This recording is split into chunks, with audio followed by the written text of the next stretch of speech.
Personal question. You're married? Yes. You've got kids? Yes. How old are your kids? Ranging from 11 to 20. Okay, so you got kids and they're in that Gen Z range of Gen Z's been indoctrinated that the world is falling apart.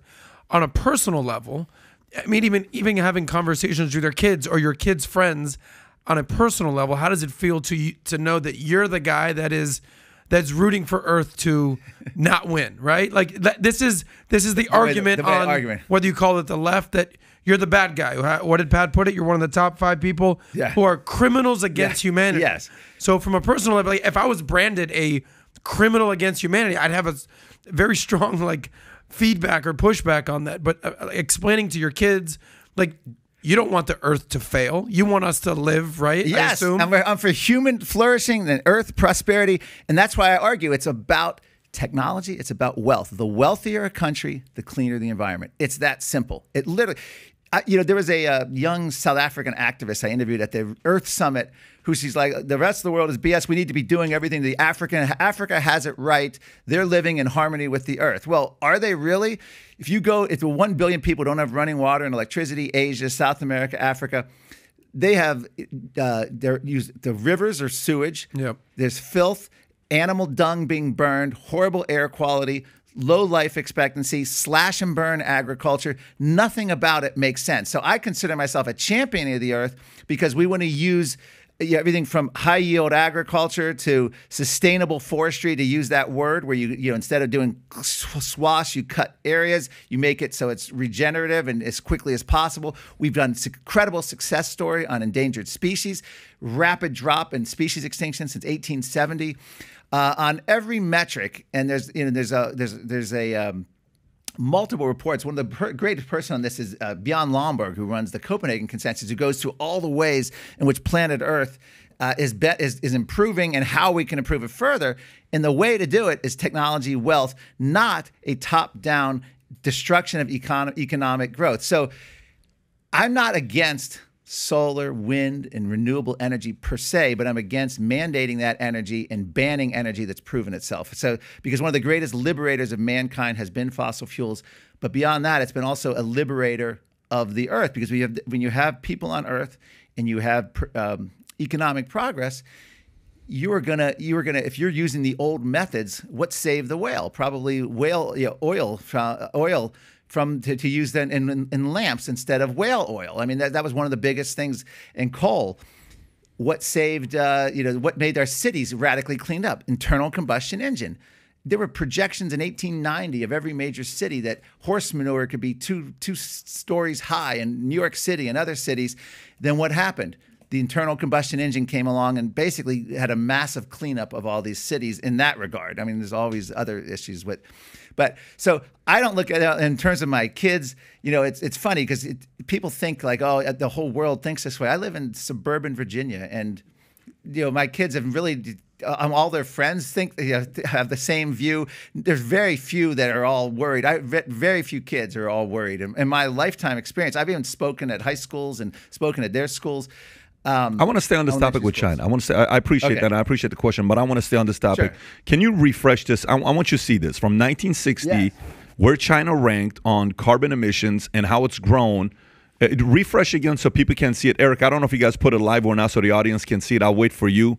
Okay, go for it. So do it one more time. Do it one more time. This is where China starts off. Yeah, the U.S. is still the world's largest historic contributor of CO2, but China is now the biggest by far. And you'll see, and John Kerry's referenced this. He said even if the United States and all the industrialized world go down to zero, it basically won't make a difference in global emissions because of China, India, these other countries. But look how much Russia dropped off, by the way, and then boom, that acceleration in the 2000s with China.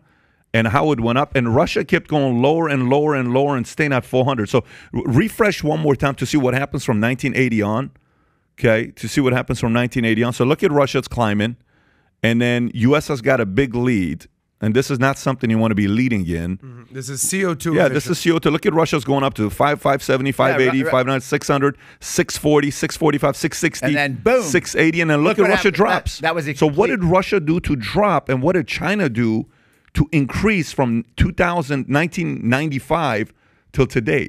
Okay, great question. what did Russia do? Russia collapsed. What a great way. You collapse your entire economy and all the Eastern satellites. Same thing happened in Eastern Europe. You're going to lower your emissions, but you're also going to have misery. But you just said the more wealth there is, the better it is, right? You just well, that's under a communist system. They didn't have. Russia had a huge increase until what? I guess 1989, or Berlin Wall. Refresh again. 91, and then it collapses. But then all industrial activity stops. So I'm not talking about CO2. I'm talking about environment when I say huge increase. Okay, got it. Yeah. But even environment, I mean, the U.S., because we switched from coal to fracking, natural gas fracking. And that's why ours chiefly dropped dramatically, defied every energy prediction in 2010. But I'm talking, when I specifically said wealth, it's cleaner environment overall, but also CO2. But Russia has nothing going for it. They had a centralized communist system, then they collapsed.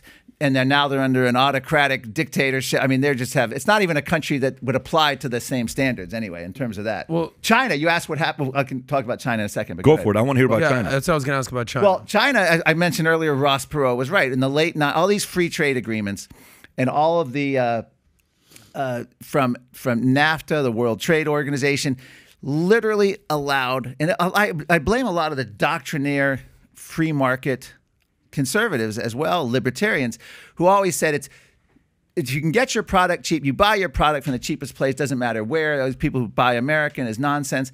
That would work in a world where the people you're buying it from don't have an agenda to basically crush you and use it against you. Totally agree.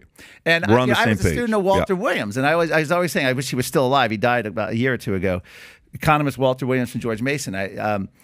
And I knew him, I interviewed him, and but I wish I could have, in later years, asked him about that, because to me, that's what happened, was we gave away our industrial base through these agreements to not just China, but also India. We transferred not just, remember I said outsourcing pollution, outsourcing CO2. We outsourced our wealth, our job creation, and our industries to these countries under the guise of free trade, because they were always going to beat us under cheaper. And now what we're facing is China is essentially can rule the world. In fact, when they do stuff like lockdowns and we all follow, when they control the World Health Organization along with Bill Gates, it's incredible how powerful they are, but economically unbelievably powerful. All the supply chain issues, we are so reliant on them now. And I think we're just waking up to what we've done under Republican presidents, chiefly, I would say, and Democrats as well, with all these free trade, and I call it free trade in quotes, but that was the huge economic transfer. Can you go a little lower? China's booming. So if you like this clip and you want to watch another one, click right here. And if you want to watch the entire podcast, click right here.